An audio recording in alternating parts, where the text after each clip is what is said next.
அனைவருக்கும் வணக்கம்.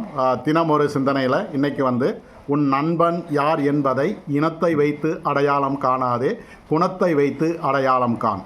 நம்ம வாழ்க்கையில் நாம் யாரை நண்பர்களாக, யாரை நமக்கு நெருக்கமானவர்களாக தேர்ந்தெடுக்கணும் அப்படிங்கிறத பெரும்பாலும் அவங்க நம்மளுடைய இனத்தை சார்ந்தவர்களா, நம்மளுடைய மதத்தை சார்ந்தவர்களா, அல்லது நம்மளுடைய சாதியை சார்ந்தவர்களா அப்படின்னு பார்த்து தான் நாம் அவர்களை நண்பர்களாகவோ நெருக்கமானவர்களாகவோ நாம் தேர்ந்தெடுத்துக்கிட்டு இருக்கோம்.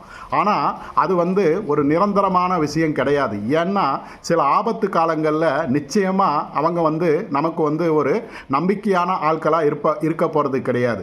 மாறாக ஒரு நண்பன் யார் என்பதை அவர்களுடைய குணத்தை வைத்து நாம் தேர்ந்தெடுத்தோம் அப்படின்னா, அவங்க எந்த மதத்தை சார்ந்தவர்களாக இருந்தாலும் சரி, எந்த இனத்தை சார்ந்தவர்களாக இருந்தாலும் சரி, எந்த நாட்டை சார்ந்தவர்களாக இருந்தாலும் சரி, எந்த சாதியை சேர்ந்தவர்களாக இருந்தாலும் சரி, அவர்களுடைய குணத்தின் அடிப்படையில் நாம் நண்பர்களாக அவர்களை தேர்ந்தெடுத்தால் நிச்சயமாக நம்மளுடைய இன்பத்திலும் துன்பத்திலும் மிகப்பெரிய அளவிலே பங்களிப்பை கொடுத்து கொண்டிருப்பார்கள். அதனால் நாம் யாரையுமே இனத்தின் அடிப்படையில் நண்பர்களாக சேர்க்காமல் குணத்தின் அடிப்படையில் நண்பர்களாக சேர்த்து நம் வாழ்க்கையை மேன்மை பெறுவோம். நன்றி.